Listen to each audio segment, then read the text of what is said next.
जय महाराष्ट्र मंडळी, कसे आहात सगळे? मजेत ना? तर आज तुमची लाडकी मयुरी अजून एका चमचमीत रेसिपी सोबत आली आहे. तर आज मी तुमच्या सोबत ना मस्त अगदी 10 मिनिटात तयार होणारी दुधी आणि शेंगदाण्याच्या भाजीची रेसिपी शेअर करणार आहे.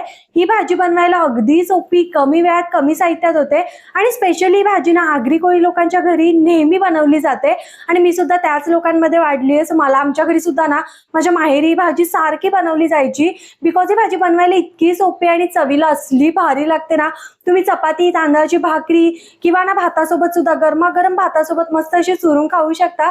तर चला मस्त आज दुधी आणि शेंगदाण्याची भाजी बनवूया. तर म्हणजे ही दुधी शेंगदाणा भाजी बनवण्यासाठी ना अगदी 10 मिनिट पुरेशी आहेत. त्यासाठी काय करायचं, मी मस्त बाजारातून छान असा कोवळा दुधी आणलेला, तो स्वच्छ धुवून त्याची सालं काढून हे बघा असं ना मोठ्या मोठ्या आकारात कट करून घेतला. कारण दुधीमध्ये पाण्याचं प्रमाण इतकं जास्त असतं ना की दुधी पटकन शिजला जातो. त्यामुळे ना अगदी बारीक नाही कट करायचा. हे बघा असे मोठे मोठे पीस कट करून घ्यायचे तुम्हाला. आणि कधीही दुधी कापल्यानंतर पाण्यातच ठेवायचा भाजी करेपर्यंत, बिकॉज तो लगेच काळा पडतो. त्याचसोबत इथे मी शेंगदाणे 2 ते 3 तासापूर्वी भिजत घातलेले आहेत. जर तुम्हाला खूप घाई असेल ना तर तुम्ही गरम पाण्यात भिजत घालू शकता 1-1.5 तास, तरी देखील चालेल.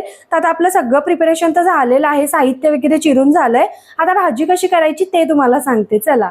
तर आता मस्त असा एक पसरट पॅन, कढई काही तुम्ही घेऊ शकता. त्यामध्ये अगदी ना छोटे 2 चमचे इतकं तेल मी ऍड करतेय. आता तेल मस्त तापलं की त्यामध्ये टाकायची आपल्याला थोडीशी मोहरी. हे बघा मोहरी मस्त तडतडायला लागली ना की त्यामध्ये जिरं टाकायचंय थोडंसं. आणि या भाजीला ना मस्त असं फ्रेशली आपलं लसूण आणि अद्रक कुटून घ्यायचं. खूप छान टेस्ट लागते. किसून सुद्धा तुम्ही घेऊ शकता. इथे मी लसणाच्या 6 ते 7 पाकळ्या बारीक ठेचून त्याचसोबत अद्रकचं साल काढून थोडंसं अद्रक सुद्धा ठेचून घेतलेलं आहे. खूप छान टेस्ट लागते. आता थोडंसं याला लालसर कलरवर येईपर्यंत परतून घेऊया, नाहीतर भाजीला असा उग्रवास येतो आलं लसणाचा. आता आलं लसणाचा कलर थोडासा चेंज झाला ना की त्यामध्ये अगदी चिमूटभर हिंग टाकायचं आहे. त्याचसोबत एक बारीक चिरलेला कांदा. बरेच जण कांदा टाकत सुद्धा नाही. हा कांदा तुम्हाला टाकायचा असेल तर टाका, नाही टाकला तरी सुद्धा ही भाजी खरंच खूप छान लागते. आता कांद्याचा सुद्धा थोडासा कलर चेंज होईपर्यंत परतून घेऊया तेलावर. हे बघा छान असा कांदा ना मस्त गोल्डन ब्राऊन कलर होईपर्यंत तळून घ्यायचा आहे. आता जे आपण दुधी चिरून घेतलेला ना त्याच्यामधलं सगळं पाणी काढून ह्याच्यामध्ये टाकायचंय. आणि आता ह्याच दुधीमध्ये एक बारीक चिरलेला टोमॅटो आपल्याला ऍड करायचा आहे. त्याचसोबत आपण जे शेंगदाणे भिजत घातलेले ना त्यामधलं सुद्धा सगळं पाणी निथळून काढायचं आहे. आणि ते शेंगदाणे सुद्धा आपल्याला ह्याच्यामध्ये ऍड करायचे. एकदा व्यवस्थित मिक्स करून घ्यायचं हलक्या हाताने. आणि आता ह्याच्यामध्ये मसाले सुद्धा असे काही फॅन्सी जात नाही. जे काही आपले घरचे मसाले आहेत ना तेच ऍड करायचे आहेत आपल्याला. सो मसाल्यांमध्ये सगळ्यात आधी तर मी इथे अर्धा चमचा हळद ऍड करतेय. त्याचसोबत आमचा घरगुती मसाला 2 चमचे, कारण दुधीमध्ये पाण्याचं प्रमाण भरपूर असतं त्यामुळे थोडासा मसाला जास्त ऍड करायचा. अर्धा चमचा गरम मसाला आणि चवीपुरतं मीठ टाकायचं आहे आपल्याला. बस, बाकी काहीच ह्याच्यामध्ये मसाले ऍड करत बसायचे नाही. आता हे परत एकदा व्यवस्थित मिक्स करायचं. आणि भाजी टिफिनसाठी वगैरे अगदी परफेक्ट आहे. अगदी 10 मिनिटात तयार होते. आणि तुम्हाला तर सगळ्यांनाच माहिती आहे दुधी शिजायला काही फारसा वेळ लागत नाही.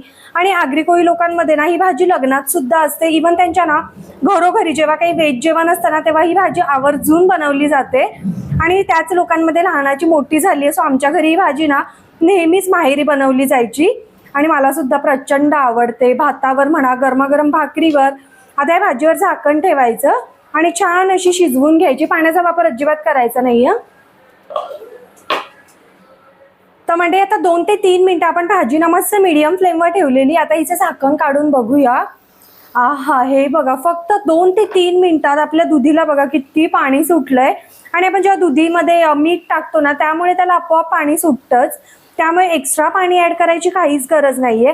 हा, जर तुम्हाला आमटी वगैरे हवी असेल ना तर तुम्ही पाणी ऍड करू शकता. पण अशी भाजी ना सुक्की खूप छान लागते. आणि जो सुगंध सुटलाय ना राव, आहा आहा, खूपच छान. तर अजून आपण हिला ना 4 ते 5 मिनिटं मस्त मीडियम टू लो फ्लेमवर शिजवूया. जर घाई असेल तर हाय फ्लेमवर मध्ये मध्ये मिक्स करत शिजवली तरी देखील चालेल. तर मंडळी मस्त अशी आपली भाजी तयार झालेली आहे. आहा, हे बघा बघू शकता. आणि नाही, दुधीची भाजी जास्त ओव्हरकुक करायची नाही. दुधी एकदम ना असा गिळगिळीत नाही करायचा. हे बघा असे ना छोटे छोटे चंक्स ठेवायचे, जेणेकरून ना जेव्हा आपण भातात चुरून खातो, भाकरीसोबत खातो ना तेव्हा खूप छान लागतं. आता गॅस बंद करून घ्यायचा आहे आपल्याला आणि भरपूर अशी कोथिंबीर टाकायची. हा हा हा, आणि सर्विंग प्लेटमध्ये काढून घ्यायची ही भाजी. आपल्याला कसली भन्नाट दिसतीये राव. तर मंडळी, अगदी कमी वेळात आणि कमी साहित्यात तयार होणारी मस्त अशी आपली टिफिनसाठी दुधी शेंगदाणा भाजी तयार आहे, जी की बनवायला मॅक्सिमम 10 ते 15 मिनिटं पुरेसी आहेत. आणि बघू शकता कसली भारी दिसते राव.